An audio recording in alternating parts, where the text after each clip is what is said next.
make that known. You done again? Steve Sundberg.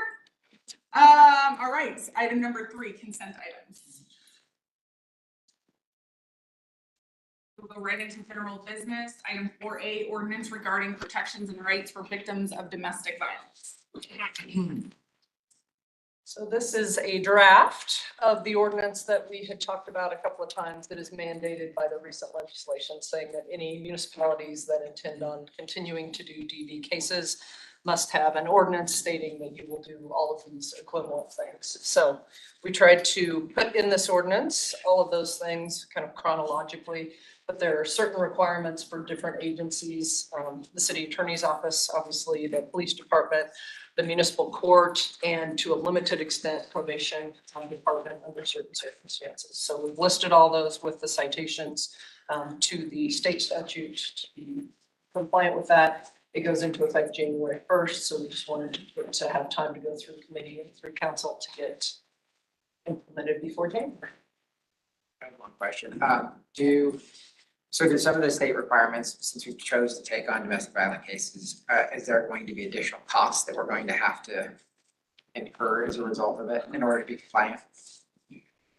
Again, a lot of the things we were trying to be compliant with the spirit of the law. And so, but the things that, the one thing we did put in the fiscal note was what we had come forward with the city attorney's office and asked for in budget. There will require some additional staff on the victim witness liaison portion. We did not ask for anything other than that. And I don't believe that any of the other departments did. Again, that would be the people reaching out to victims. There are certain notifications that have to happen at each stage of the case. So at this point, we've only had funding for 2 FTEs. So we've not been able to do all of that notification. So that's the only thing that I can think of unless there's anybody else here that sees any other fiscal.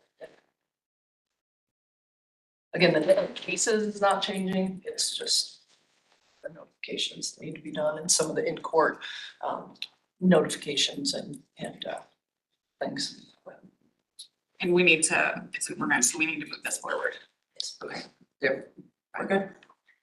Thank you. Item 4B, Office of Alternative Council Resolution. Thank you, Madam Chair. I know that I'm listed as the staff source in the item initiator. Every year we have to renew our contract with the Office of Alternative Defense Counsel.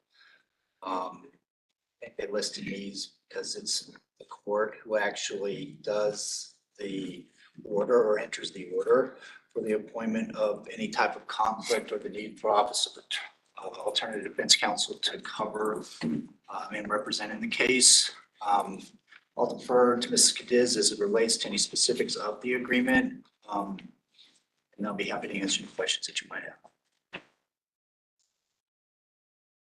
In terms of the specifics, it's really pretty much the same as it was previously from last year, with the exception of an increase in the hourly rate.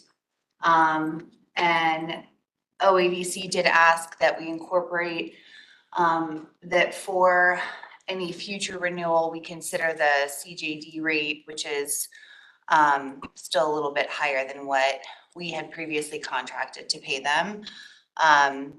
This is a contract that, as you'll see, the term is for this year. We had previously, there was previously in a contract on the agenda, but we had to rework it simply because we had actually under budgeted to some extent the max contract amount. And so we had to sit down and rework that. And the judge was privy to that, and Angela Garcia, and also with budget. And so we're able to cover the amount that that is included in this contract. And that's the reason for the delay. But I can answer any further questions. I don't either. Thank you. We're on that one, is there? It is, since it's an IGA and a resolution that will go to council. Okay, yes, we're fine. Item 4C, update on probation pilot program. I first wanted to ask, how did this get on the agenda? This was requested by a council person for an update, but that was prior to the funding not being continued. So it's up to you whether or not you would like an update or not. We can not go forward if that's your choice. Yeah, I think we're gonna go ahead and go right on to item 4D, Okay. Public Safety Action Plan Update.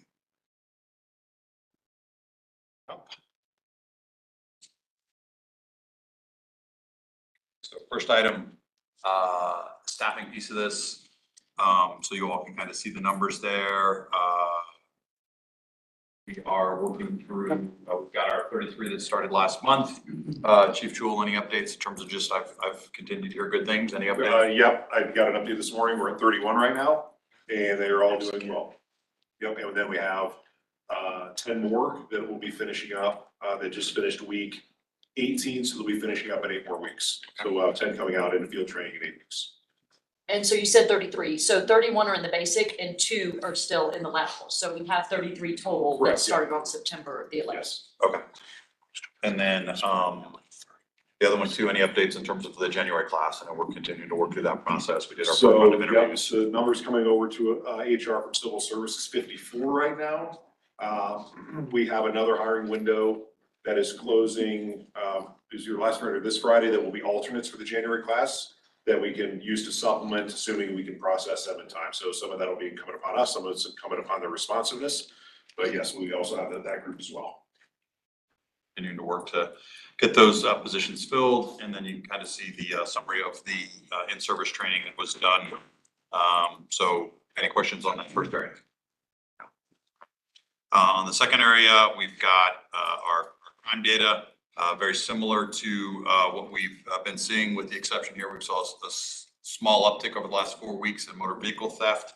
And then the year-to-date numbers still continue to be well across the board, with the exception of probably commercial thefts and shoplifting. So Chief, I We think. did have an uptick in the sex assaults, and we've been looking into that to see exactly what's causing it. So there's not really any specific area that, a trend or anything like that. And we haven't identified that there's maybe like a serial rapist or anything like that. Certainly, we've eliminated that possibility based on the cases.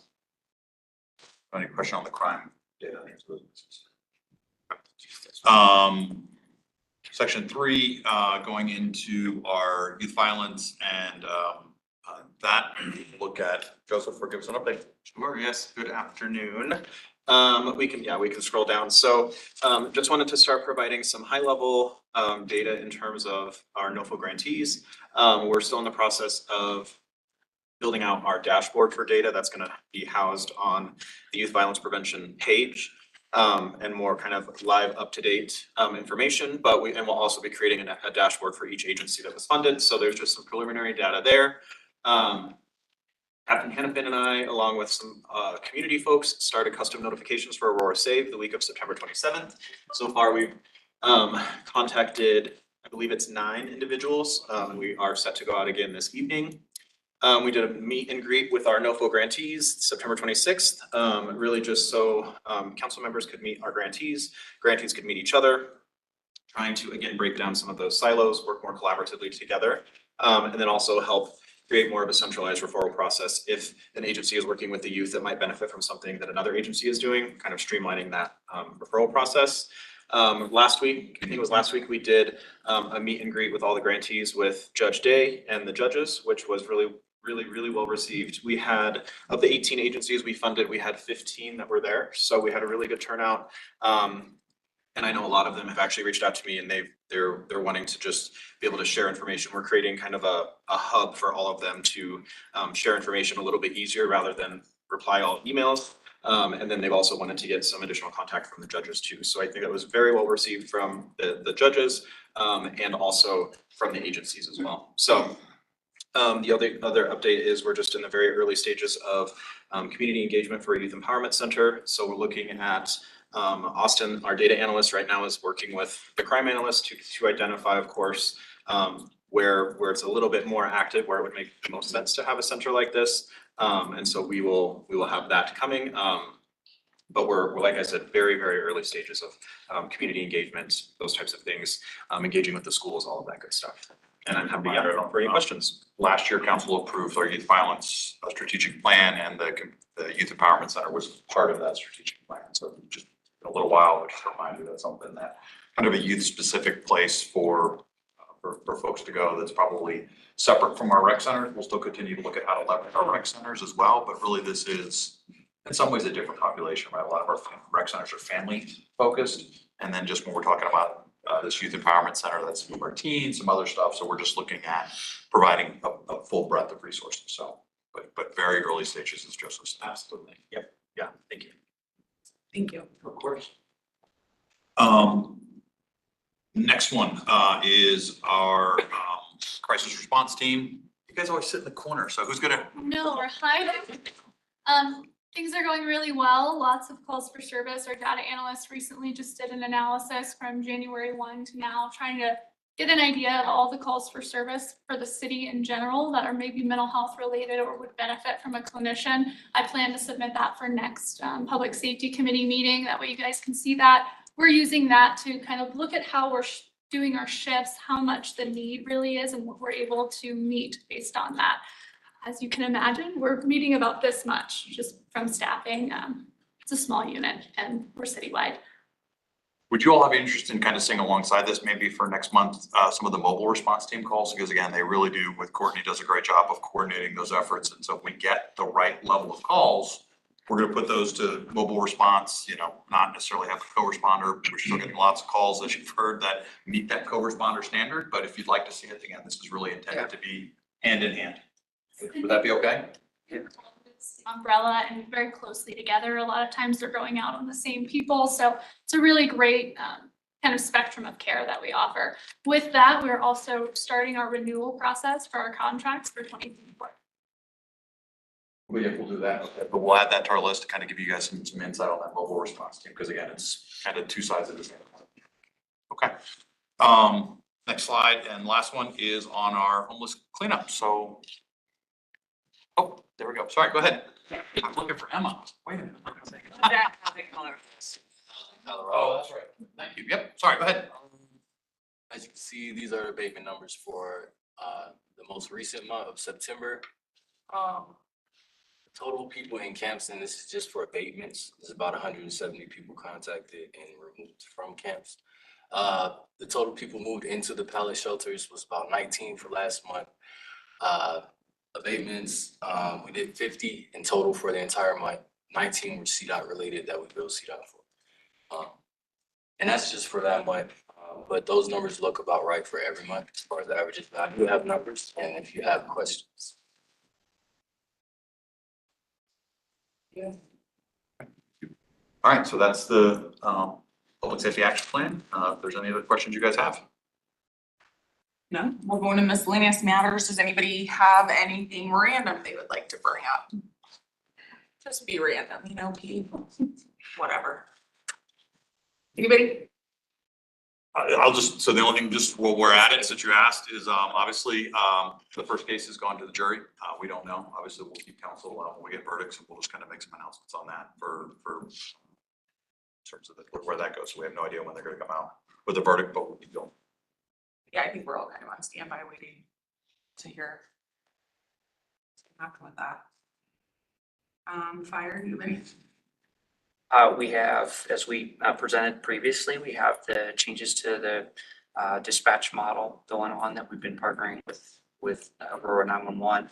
Looking at an October 25th start date, so we had to push it back about 20 days, just based on some entry stuff that had to go through IT and programming stuff. And so we're expecting a go live date of October 25th. I'm very excited about that. We'll be happy to bring up some updated things. That's all I have, unless you have any questions, specific questions. I do not. I did just slide them to you for the dedication ceremony. Yes. Sorry about that. Thank you.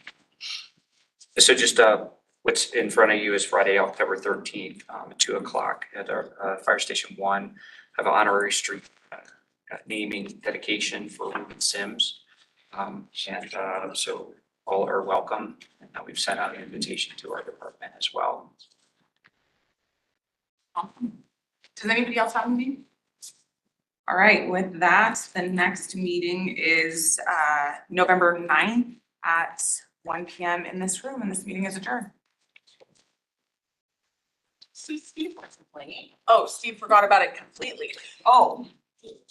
Yeah, I was gonna say, I said, I guess you're not coming, I said, I guess you're not coming to public safety. He sent back one word that started with an F. Forgot. Yeah.